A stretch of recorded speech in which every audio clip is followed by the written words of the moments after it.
स्वागत है आप सभी का ऐतिहासिक घाट संगम घाट पर। झीम नदी भारत और नेपाल के छठ व्रती जहां एक साथ करते हैं छठ व्रत। थोड़ी ही देर में यहां संध्या अर्घ दिया जाएगा। दोनों ही देश के छठ व्रती जब एक साथ छठ करते हैं, एक तरफ माँ होती है और एक तरफ बेटी होती है, तब दूर दराज के लोग यहाँ इस अद्भुत दृश्य को देखने पहुंचते हैं।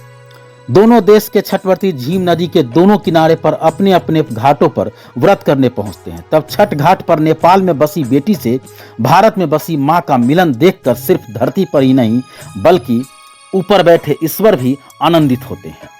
जब भारत या नेपाल में बसी मां या पुत्री को पानी में उतरकर सूर्य को अर्घ देते वक्त एक दूसरे को सुपली हाथों में देते हैं, उस वक्त दोनों देश की सरहद की कहीं सीमाएं नजर नहीं आती है। बस नजर आता है तो आपसी रिश्ते, आपसी प्यार।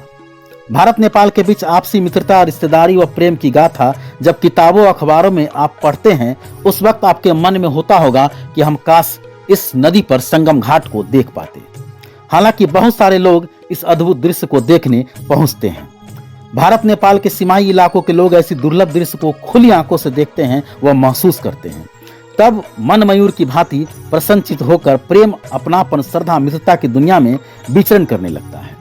और ऐसा तब होता है जब हर वर्ष भारत नेपाल सीमा पर सोनबरसा व नेपाल के सर्लाही जिला अंतर्गत त्रिभुवन नगर के मध्य झीम नदी घाटी के दोनों तरफ सजी छठ घाट पर नेपाल भारत के श्रद्धालु एक साथ प्रेम व्रत माहौल में छठ व्रत मनाते हैं, रातें गुजारते हैं व आपसी रिश्तेदारों को गले लगाकर मिलने व खुशियां बांटते हैं। सीतामढ़ी जिला का सोनबरसा प्रखंड का भारत नेपाल सीमा पर अवस्थित बाजार, जहां से पहले बाजार के निकट ही झीम नदी की कलकल धारा बहा करती थी। नदी का आधा भाग नेपाल में तो आधा भाग भारतीय क्षेत्र में होता था। यहाँ नदी के दोनों किनारे भारत और नेपाल के श्रद्धालु परिवार एक साथ छठ व्रत मनाते आए हैं।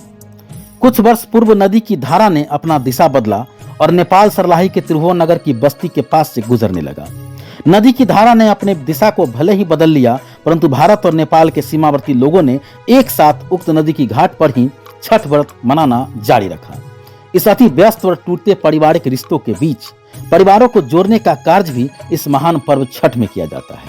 धरती पर यही पर्व है जो सदियों सदियों तक एकजुट पारिवारिक रिश्ते को कायम रखेगा। तो आइए अब थोड़ी ही देर में यहाँ संध्या अर्घ दिया जाएगा।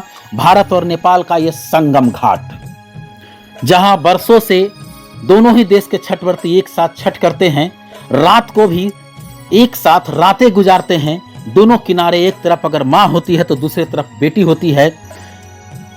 जिस वक्त माँ और बेटी का मिलन होता है, उस वक्त धरती की ये जो सीमा है, दोनों देश की जो सीमा की लकीरें हैं, वह भी प्रफुल्लित होकर खुशी से झूमकर अपनी सीमा की उस लकीर को थोड़ी देर के लिए मिटा डाला। इस दृश्य को कैमरे में कैद किया है सन्नी कुमार ने। वहां हम आगे भी आपको दिखलाएंगे किस तरह से वहां संध्या अर्घ दिया जाता है, किस तरह से लोग आते हैं, किस तरह से भक्तिमय माहौल होता है। अन्य जगह का भी दिखलाने का प्रयास करेंगे, लेकिन इस वक्त संगम घाट झीम नदी का दृश्य हम आपको दिखला रहे हैं, जहां छठ व्रती पहुंचने लगे हैं। काफी लोग पहुंच चुके हैं। अब थोड़ी देर के बाद संध्या अर्घ दिया जाएगा। भारत और नेपाल के बीच इस संगम घाट का अद्भुत दृश्य आप हमारे जरिए देख सकते हैं, हमारे चैनल के जरिए देख सकते हैं। लगातार हम प्रयास करेंगे आपको दिखलाने के लिए, लेकिन इस वक्त दूर दराज के लोग यहां पहुंच रहे हैं इस संगम घाट के अद्भुत दृश्य को देखने के लिए।